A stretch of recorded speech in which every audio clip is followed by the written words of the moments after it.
বাবাজি একটু মনোযোগ দিয়ে শুনবেন কথাগুলো, বোঝানোর জন্য বলতেছি উদাহরণস্বরূপ। এবার ওই যুবকটা কি করলেন, তার স্ত্রীকে বলতেছে, আমার পানের বিবি, তোমার পেটের মধ্যে যে বিশাল বড় কাটা দাগ দেখতেছি, তোমার কি কোনো অ্যাক্সিডেন্ট হয়েছিল নাকি, কোনো দুর্ঘটনার শিকার তুমি হয়েছো নাকি, তোমার পেটের মধ্যে এরকম কাটা দাগ কেন? এবার ওই যুবতী বলতেছে, আপনি যেহেতু আমার স্বামী হয়েই গেছেন, আপনার সঙ্গে আমি আর কোনো মিথ্যা কথা বলতে পারবো না, আর কোনো মিথ্যা বলবো না। ওগো স্বামী, আমি আপনাকে একটা সত্য কথা বলতে চাই।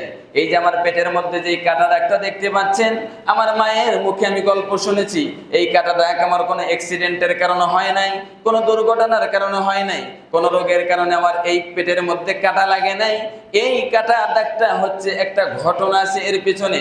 আমার মা আমাকে মাঝে মাঝে বলতো, আমি যখন দুনিয়ার জিন্দেগিতে সর্বপ্রথম আসলাম, ওই দিন দুনিয়াতে আসার পর আমাদের বাড়িতে একটা কাজের লোক ছিল, 12-13 বছর বয়স তার।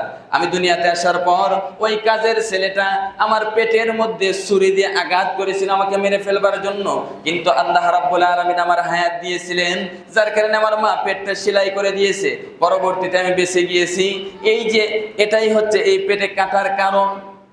যুবক বলছে, তাই নাকি? তোমার পেটে একটা যুবক ছুরি দিয়ে আঘাত করেছিল মারার জন্য, কিন্তু তুমি মরে যাও নাই? বলতেছে, হ্যাঁ স্বামী, একজন আমাকে এরকম আঘাত করেছিল, সে পালিয়ে গেছে, কিন্তু আমি মরি নাই, আল্লাহ আমার হায়াত দিয়েছিল তাই বেঁচে আছি। তখন ওই যুবকটা বলতেছে, তুমি কি জানো যেই যুবক তোমার পেটের মধ্যে ছুরি দিয়ে আঘাত করেছিল তোমাকে মেরে ফেলার জন্য, কি কারণে এটা করেছিল তুমি কি জানো? বলে, না তা তো আমি জানি না। তখন বলতেছে, তাহলে তুমি শুনে নাও, ওই যুবকটা এজন্য তোমার পেটের মধ্যে ছুরি দিয়ে আঘাত করেছিল তোমাকে মেরে ফেলার জন্য। ওই যুবক জানতো এই তুমি 100 যুবকের চরিত্র নষ্ট করবে। তার যে মুনি মেয়ে মানুষ, তার প্রসব বেদনা উঠেছে, অর্থাৎ বাচ্চা হবে, ডেলিভারি হবে, প্রসব বেদনায় সে কান্না করতেছে, চিৎকার পাড়তেছে। তখন বলতেছে, তুমি এক কাজ করো, মরুভূমির মাঝখানে এক কাজ করো, আমার জন্য একটু আগুনের ব্যবস্থা করো। প্রসব বেদনার সময় আগুন অনেকটা উপকারী হয়। বলতেছে, তুমি একটু আমার জন্য আগুনের ব্যবস্থা করো। 12-13 বছরের এক যুবক, ছোট মানুষ, বলতে ঠিক আছে। আগুন নেওয়ার জন্য ঘরের মধ্য থেকে বের হয়েছে। বের হওয়ার পর দেখে সামনে একজন লম্বা চর একটা মানুষ, মুখে লম্বা দাড়ি, সাদা জুব্বা, মাথায় পাগড়ি, বিশাল বড় সামনে দাঁড়ায় গেছে। দাঁড়ায় যাওয়ার পর বলছে, এই যুবক কোথায় যাও? বলতেছে, আমার মুনিবের প্রসব বেদনা উঠেছে, যার কারণে আগুন আনতে যাচ্ছে একটু। তখন বলতেছে, তুমি কি জানো তোমার যেই মুনিব প্রসব বেদনা যার উঠেছে, তার পেটের মধ্যে যেই সন্তানটা আছে ওটা হচ্ছে মেয়ে সন্তান, এবং ওই মেয়েটা এমন একটা মেয়ে হবে, দুনিয়াতে আসার পর 100 জন যুবকের চরিত্র নষ্ট করবে। তুমি কি জানো এটা? এই কথা যখন বলছে, বলার পর, কি এমন হবে যে 100 জনের চরিত্র নষ্ট করবে? তখন ওর মাথার মধ্যে রাগ হয়ে গেছে, না এমন কন্যা সন্তান দুনিয়াতে আসতে পারে না, কি করব, আমি ওকে হত্যা করব। পিছনে করে ছুরি নিয়ে গেছে।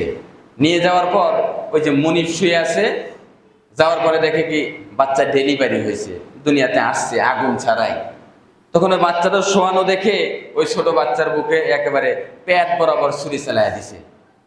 ছুরি চালায় দিছে, একেবারে পেট কেটে গেছে। ভয়ে ছোট্ট মানুষ, 12-13 বছর বয়স, দৌড়ে পালাচ্ছে।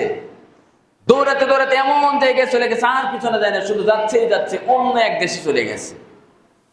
অন্য দেশে যাওয়ার পর ওইখানে থাকতে আরম্ভ করছে, বড় হয়ে গেছে, টাকা পয়সার মালিক হয়েছে, অনেক সম্পদের মালিক হয়ে গেছে, ধনী হয়ে গেছে, বড় হয়ে গেছে। অনেক বছর পর বাড়িতে চিঠি পাঠাইছে মা বাবার কাছে, যে বাবা, আমি তো অনেক টাকা পয়সার মালিক, এই যে টাকা পাঠাচ্ছি, এই টাকা দিয়ে তুমি আমার বাড়িতে বিল্ডিং করো। বাড়িতে বিল্ডিং করছে, অনেক টাকা পয়সার মালিক হয়ে গেছে।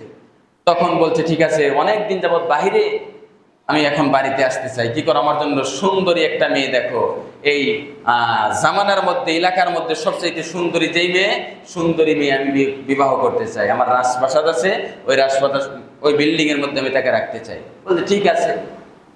সন্তান অনেক দিন আগে চলে গেছে, তার জন্য এলাকার মধ্যে সুন্দরী একটা মেয়ে পাওয়া গেছে, বিবাহ ঠিক করছে।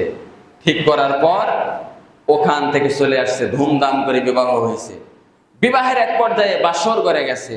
যাওয়ার পরে ওই যে স্বামী তার স্ত্রীর পেটে দেখে যে অনেক বড় কাটার দাগ, আঘাত। বাবাজি একটু মনোযোগ দিয়ে শুনবেন কথাগুলো, বোঝানোর জন্য বলতেছি উদাহরণস্বরূপ। এবার ওই যুবকটা কি করলেন, তার স্ত্রীকে বলতেছে, আমার পানের বিবি, তোমার পেটের মধ্যে যে বিশাল বড় কাটা দাগ দেখতেছি, তোমার কি কোনো অ্যাক্সিডেন্ট হয়েছিল নাকি, কোনো দুর্ঘটনার শিকার তুমি হয়েছো নাকি, তোমার পেটের মধ্যে এরকম কাটা দাগ কেন? এবার ওই যুবতী বলতেছে, আপনি যেহেতু আমার স্বামী হয়েই গেছেন, আপনার সঙ্গে আমি আর কোনো মিথ্যা কথা বলতে পারবো না, আর কোনো মিথ্যা বলবো না। ওগো স্বামী, আমি আপনাকে একটা সত্য কথা বলতে চাই। এই যে আমার পেটের মধ্যে যে কাটা দাগটা দেখতে পাচ্ছেন, আমার মায়ের মুখে আমি গল্প শুনেছি, এই কাটা দাগ আমার কোনো অ্যাক্সিডেন্টের কারণে হয় নাই, কোনো দুর্ঘটনার কারণে হয় নাই, কোনো রোগের কারণে আমার এই পেটের মধ্যে কাটা লাগে নাই। এই কাটা দাগটা হচ্ছে একটা ঘটনা আছে এর পিছনে। আমার মা আমাকে মাঝে মাঝে বলতো, আমি যখন দুনিয়ার জিন্দেগিতে সর্বপ্রথম আসলাম, ওই দিন দুনিয়াতে আসার পর আমাদের বাড়িতে একটা কাজের লোক ছিল, 12-13 বছর বয়স তার।